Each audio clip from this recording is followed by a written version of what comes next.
So it's interesting, so on this day, we started with the new Cold Wars. Then we moved into the evolving dynamics of 21st century challenges with climate technologies and how that affects national security affairs. We talked about a hot war in Europe, and we end with the Middle East, ancient, enduring conflicts that we'll hope to solve all those issues in the span of 37 minutes. So no pressure, Ambassador. What I thought we'd do, Madam Ambassador, as we talked about, is start with your thoughts on how you see the Middle East and the pivotal one or two events that are occurring there that are causing you to worry. Thank you. I am not going to say anything surprising when I do this tour d'horizon.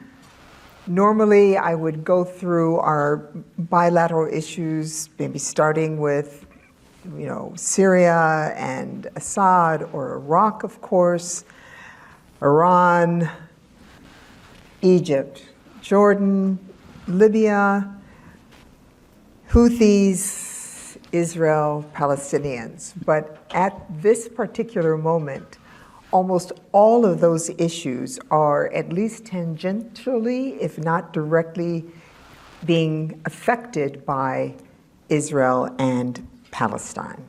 Palestinian Authority, Hamas, and the Israeli government. You all have been watching it on a daily basis for the last 11 months. We're coming up on the anniversary of the attack of October 7th, the heinous attack by Hamas. And I did an interview with BBC Arabic yesterday morning, maybe this morning, can't remember, but talking about the fact that on October 6th of 2023, how we would not have been able to imagine where we are today, that our closest ally in the region would be fighting conflicts on 5 fronts, that we would be cooperating, even if quietly, with Iran to try and minimize a regional conflagration, that we would be dropping bombs in our allies' country of Iraq, that we might be doing so in Syria, that all of the money and time and energy America's diplomats have spent trying to bring the conflict in Yemen to a close with Saudi Arabia and the UAE on the other side, and rebuilding, spending good US dollars, rebuilding the port of Hodeidah, that we'd be bombing it as well. And in fact, strengthening the Houthis when we know that they are a problem within Yemen.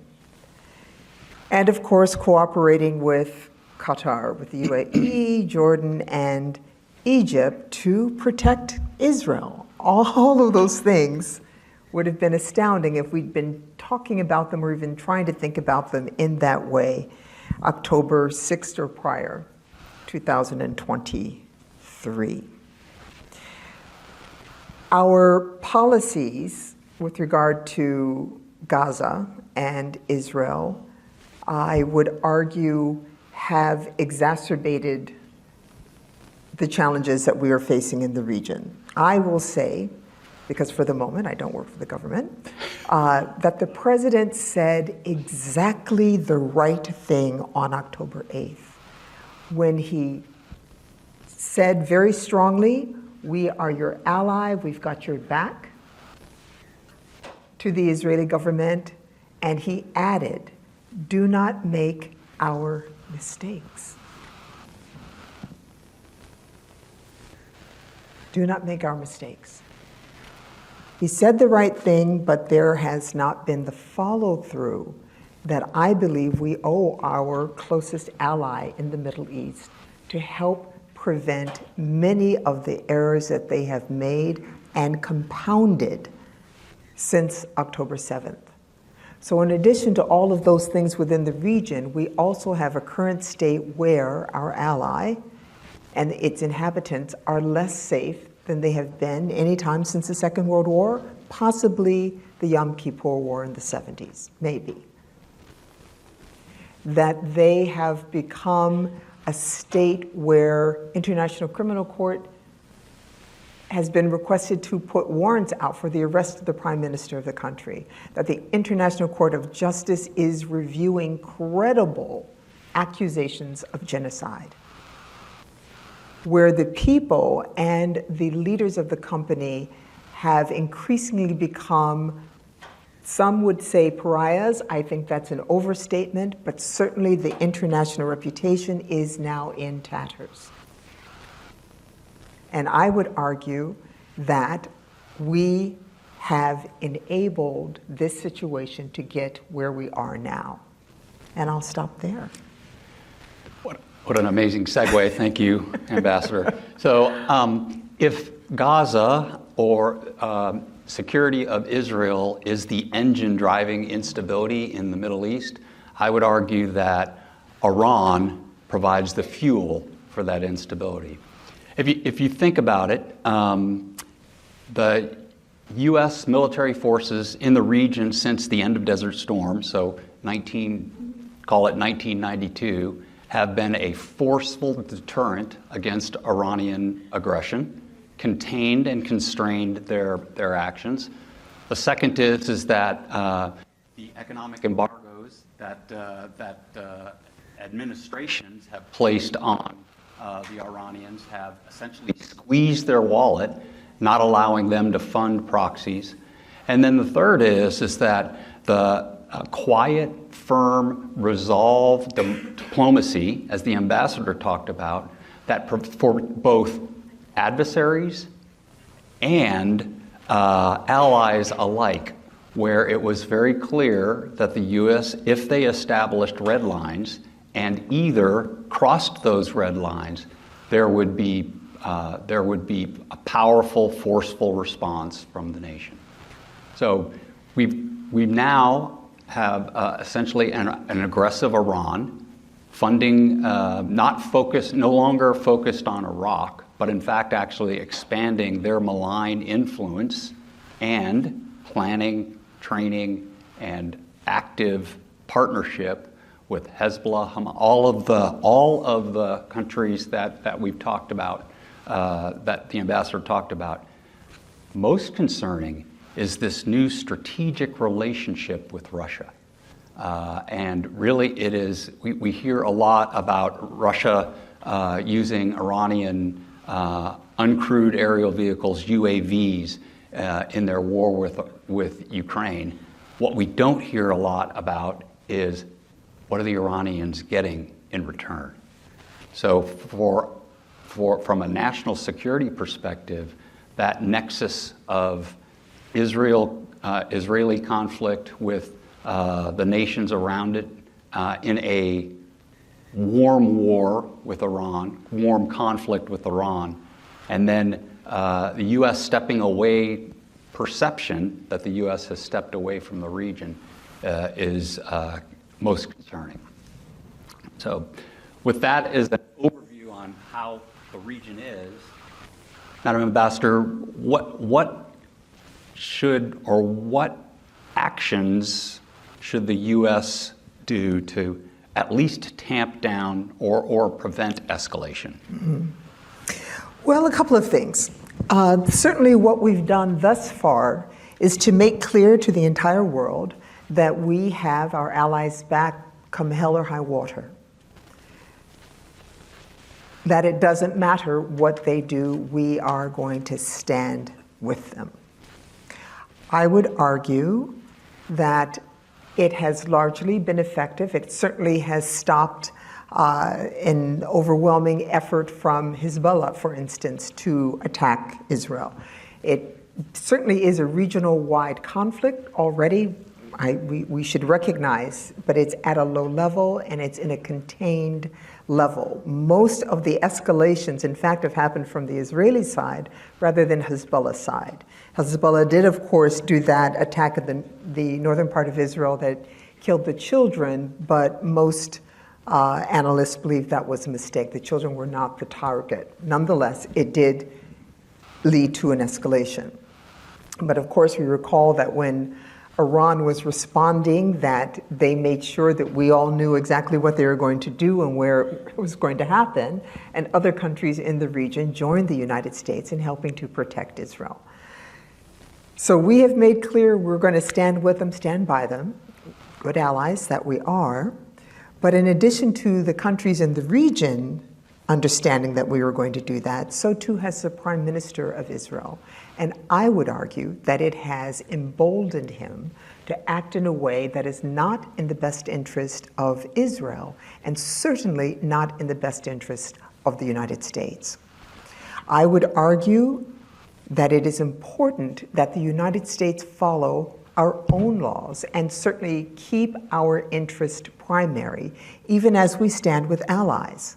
And the activities that have happened and been announced by the Prime Minister, we have sent diplomats trying their best to get a ceasefire. We have the priority of bringing home valued human beings, American citizens, getting Israeli citizens returned, and of course, humanitarian assistance into Palestinians in the Gaza Strip, since the vast majority are civilians, vast majority are below the age of 20 in the Gaza Strip. That is who we are, the United States. That is part of our values. We have rules in the law of armed conflict. My frustration with our policy began with the pier that we tried to build in the Gaza Strip. I served in the Gaza Strip for 3 years, so I know it very well.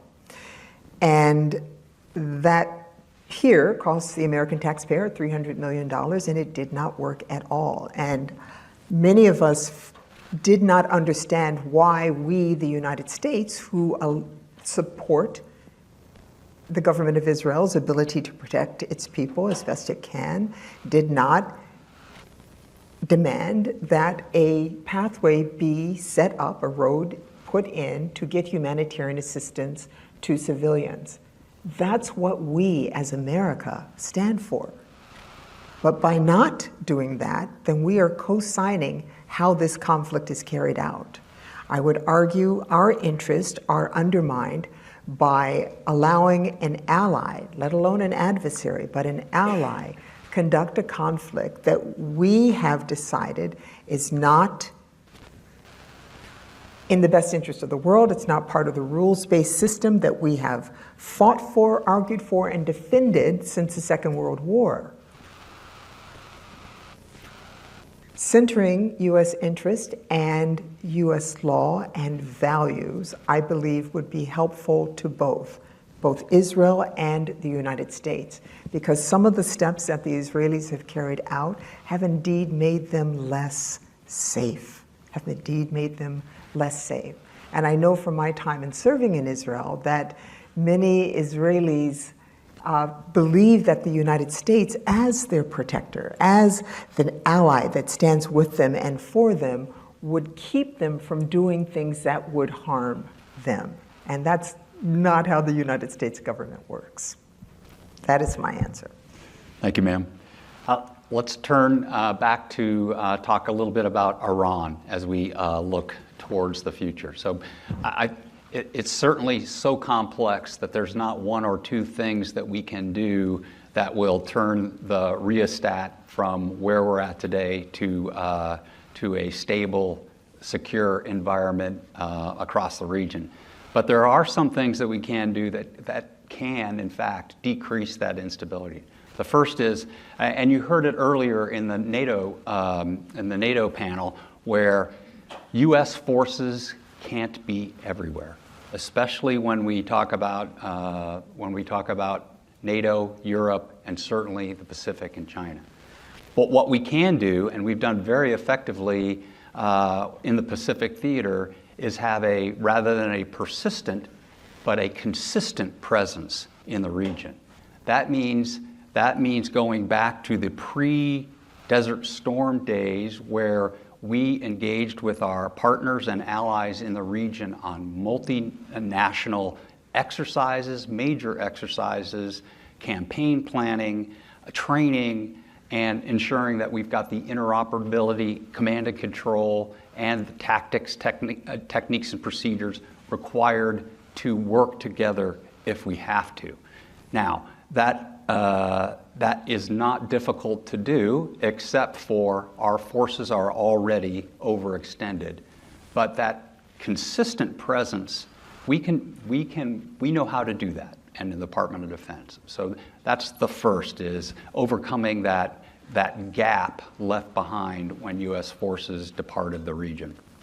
The second is, and the ambassador touched on it, is I was the J5 at Southern Command during the Bush administration, and as the CENTCOM J5 in the Obama administration. And what I saw, although their approaches were different, was this quiet, very, very firm diplomacy behind closed doors. There's no negotiations in public. There were conversations, some of them hard with both our allies and certainly with our adversaries, or potential adversaries, about what we will or will not do. And it preserves flexibility for the president, and it ensures that the negotiations that don't go public does not cause our allies concern. So that it seems an easy thing to do, and I know it's not, certainly not in this day and age, but that return to the traditional, quiet, firm diplomacy, I think is really, really important. And the last is, although we can't engage directly with Russia and their relationship with Iran, or if we do, they certainly wouldn't listen, but the Gulf, the GCC, especially Saudi Arabia, the UAE, and perhaps China can engage with the Russians. And it should focus exclusively on do not provide these technologies. These are the technologies that should be off limits for the Iranian regime, and because it benefits all of us. For example, a nuclear-armed Iran is not good for the region, and it's not good for the world. And I believe that is at least this discussions by proxy is at least one way that we can have a conversation with Moscow, with Putin, and at least get the ball started, because not talking is not good for any of us. So, I would absolutely concur with that, and keeping in mind whatever distraction we have with Israel and Gaza and the West Bank increasingly, but that Iran has made rapprochement with other states in the Gulf. The new president of Iran has certainly made the right noises about trying to clean up Iran's act to reduce the number of sanctions that they are under. I don't know how much space he would have to do that, but the reality is that a rapprochement with Saudi, with the United Arab Emirates, Bahrain and Qatar have always maintained some measure of tie, but we have to keep an eye on that. We were talking earlier about even the Chinese coming in, and they were the ones that brokered the rapprochement between the Palestinian Authority and Hamas. If we cannot provide solutions, others will try and do so. Others will step in. So we have to keep an eye on this and make sure that we don't lose focus. So, thank you, ma'am. So I can see we have 10 minutes left. I want to leave just a few minutes at the end for the ambassador to wrap up.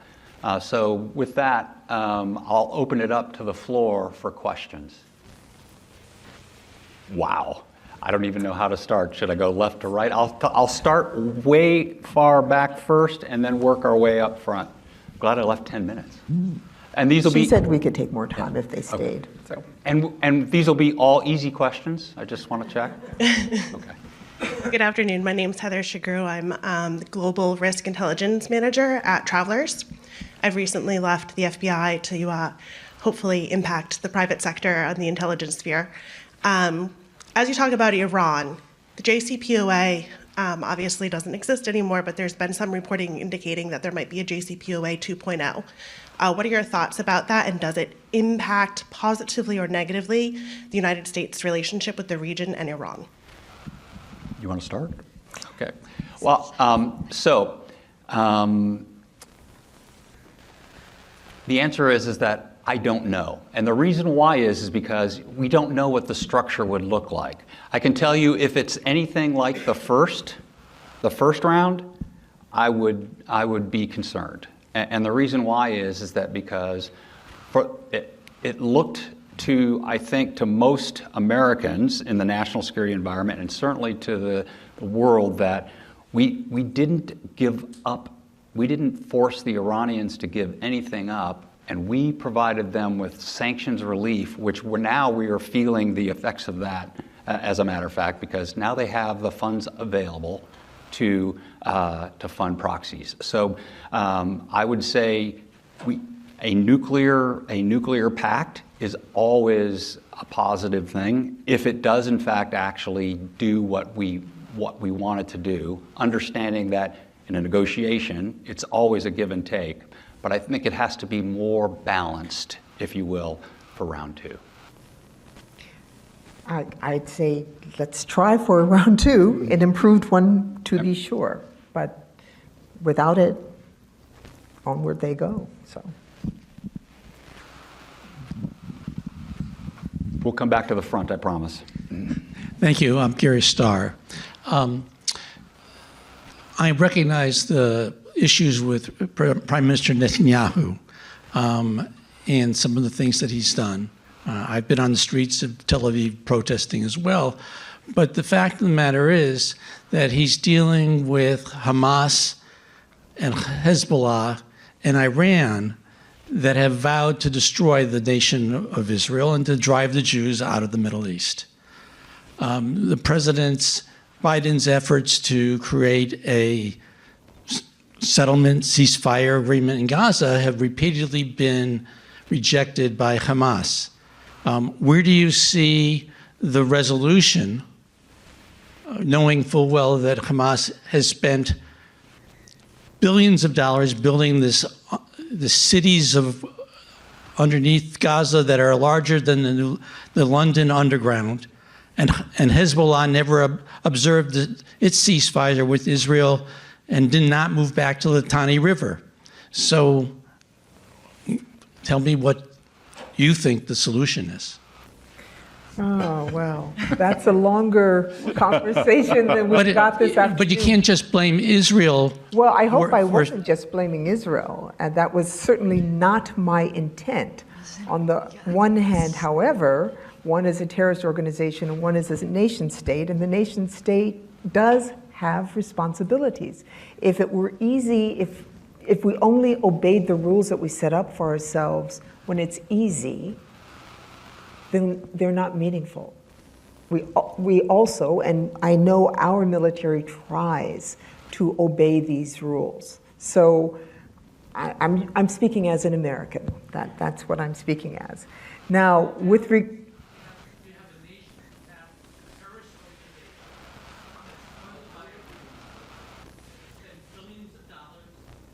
Wait, are you talking about Hezbollah?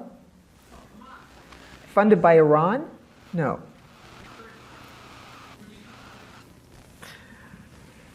Well, I also know how the money got there. Yeah.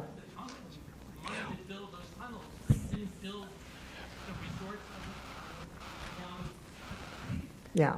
I would love to have the conversation with you, sir, after, because this is a longer conversation and we've got short amount of time. I would say we have to keep in mind how the money got to Hamas. And my point is definitely, absolutely not to blame Israel. Israel was attacked on the 7th of October.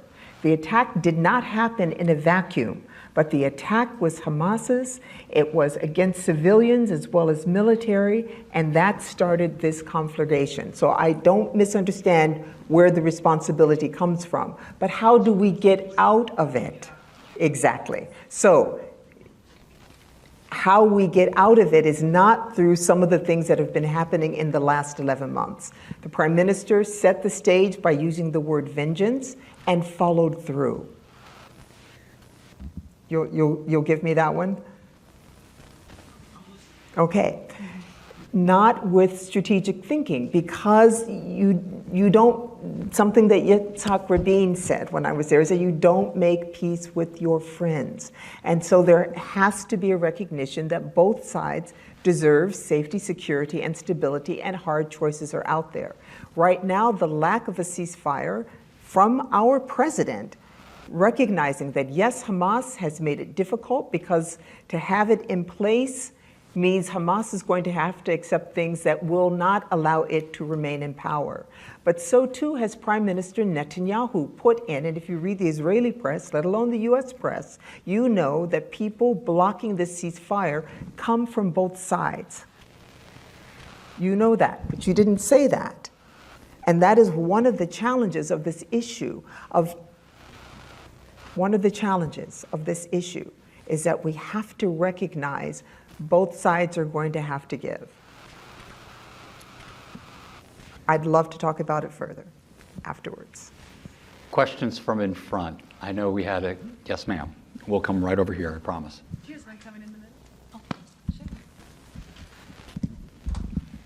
Hi, I'm First Class Grace Yukaitis from the Coast Guard Academy. Ma'am, you know more than most the true amount of division, even within the US population, between and even within political parties about the proper course of action in regarding the Gaza conflict. How do you recommend to decision makers how to unify individuals with different opinions behind a decided course of action? Yeah, that's a great question. And I'd say we start from the perspective of Americans, American values, American interest, and go from there. Certainly one of the most important interests is standing by allies. So I am not suggesting that we do not stand with our ally Israel, but how we do it matters. How we do it matters. And speaking truth and saying what we will and will not accept is important, and standing by it. One of the panels this morning mentioned red lines being put out and not being, and then when they were crossed, there was no accountability. I would say to you that for adversaries, that is absolutely something we should not allow. If we are not going to stand by it, we should not open our mouths as a nation, that we are undermined when we do that. I agreed completely with the panel this morning, but so too with our allies. And we had our president in this case say certain things, and red lines were crossed, and there was no accountability. I believe we, the United States, because of what we stand for, have a responsibility to support, speak for, and act for, again, the rules-based society, world that we say is important. So, yes. I know there's a question over here. Go ahead. Yeah. Yes, sir. Well, good afternoon. My name is Matty Griswold. I'm a first class at the Coast Guard Academy. Just thank you for being here. I really appreciate the talk. So my question is about very current events. A lot of us woke up this morning to the news that Israel had bombed 20 to 30-ish sites where rockets were supposedly being fired into northern Israeli territory. And this, of course, is following the pager and walkie-talkie attacks for the past couple days. So, as you know, many people would argue that Israel has a moral responsibility to rid southern Lebanon of Hezbollah, a terrorist group that has been shelling Israeli villages in the north for the past couple months. And of course, Israel has evacuated villages, and you mentioned the children that were killed. So my question to you is, do you believe that this is yet another mistake that the U.S. has allowed Israel to enter into? And does Israel have the moral responsibility to actually escalate this conflict, or is there a real responsibility to de-escalate, even as Hezbollah continues to attack villages in northern Israel? Thank you. Well, I would never use the word moral when it comes to conflict, first of all. So Israel's responsibility, every state in the nation, in the world, has the responsibility. Its first responsibility is to protect its citizens. That's governance. Protect your citizens.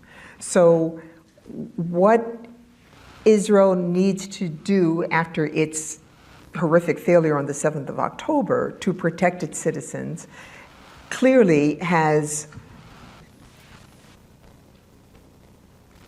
they have to do what they believe they need to do. They're a sovereign state. So that's not ours to say per se, except as far as we're funding it or supplying it. Then we get to say whether we will do that or not. But the decision on how to do it is Israel's. Hezbollah is a terrorist organization. It is where it is and does what it does, not for the good of Lebanon, but for its own good in staying and maintaining power.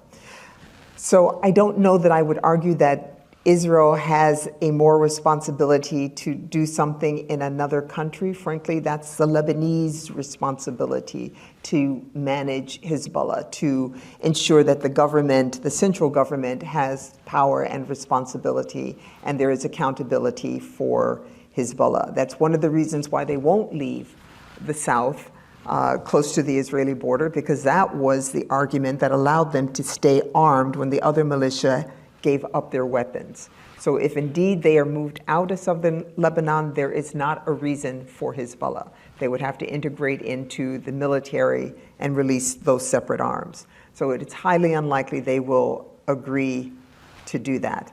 But I would not argue that it was Israel's responsibility morally. Yes, ma'am, in the middle. I know you've had your hand up multiple times. Are we okay? I had a question about finding a way to a two-state solution, since that is probably the most necessary goal to solve the fundamental conflict between Israel and Palestine. The only issue is I do believe that Israel is mainly responsible for preventing this two-state solution. For example, the UNGA passed a resolution to end the illegal occupation of both the West Bank and Gaza.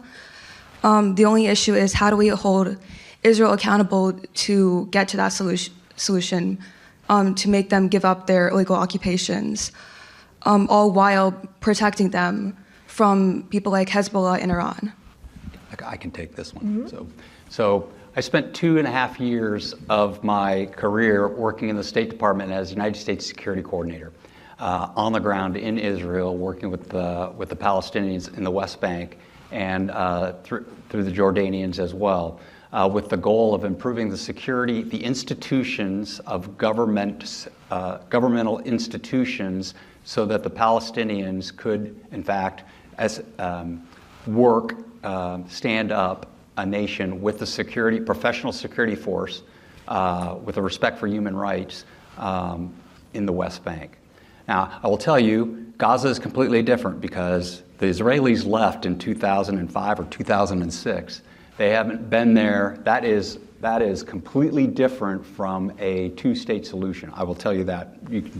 So when we talk about a two-state solution, and we look at the West Bank and Israel proper, the actual structure, to have a two-state solution is still in place.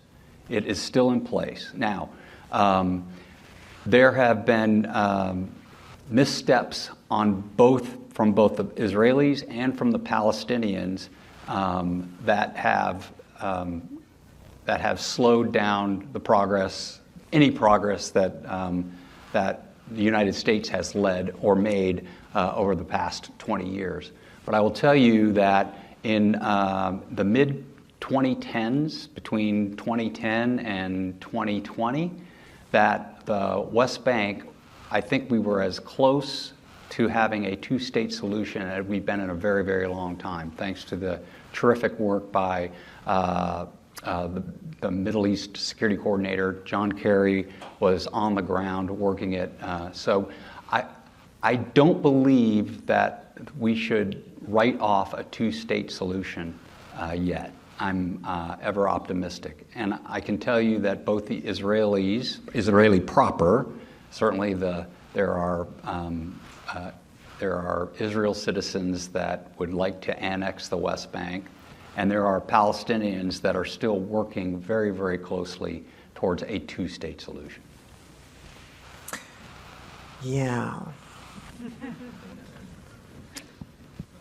Yeah. I'm still optimistic. No, and I don't know if I'm optimistic, but I'm absolutely committed to it because that's U.S. policy, so down with that. I will say, keeping in mind that there are now almost 1 million Israeli settlers in the West Bank, deliberately placed there, supported there by the government policy.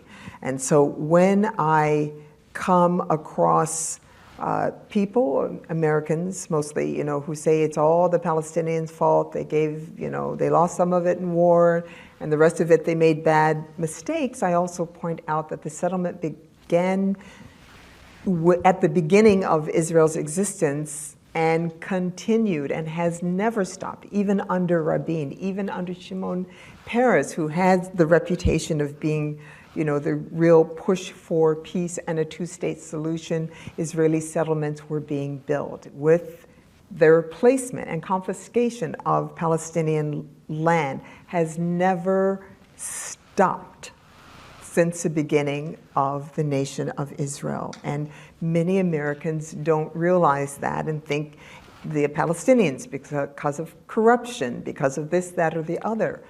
But there have not been true partners for peace on either side.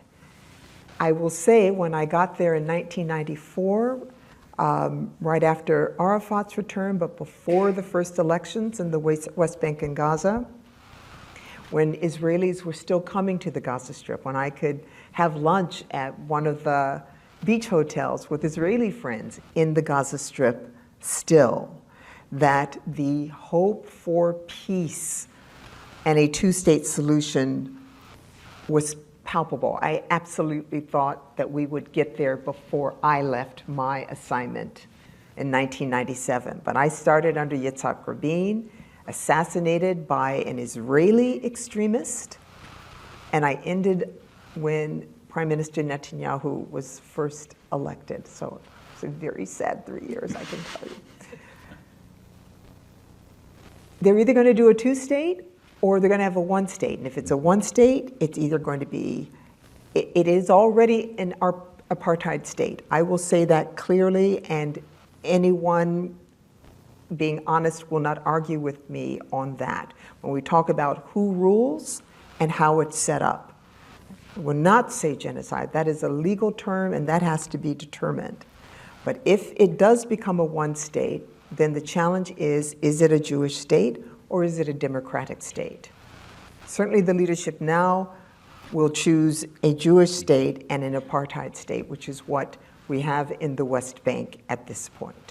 Anyone who's been there, if you go to Khalil or Hebron, and you see the settler side and you see the Palestinian side, the difference in support, in infrastructure, in where the security forces are, in the ability to live a normal life is black and white.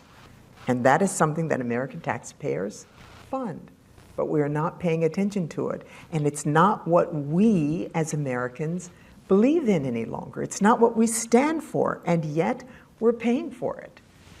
Now, as a diplomat, I am responsible for reporting to the government, telling the truth, but of course supporting U.S. policy, and that is what I proudly did for 30 plus years. Now I get to generally support U.S. policy, but also tell the truth to everybody else. So. I think we're out of time. Thank you, Madam Ambassador. Appreciate it very much. Thank you, sir.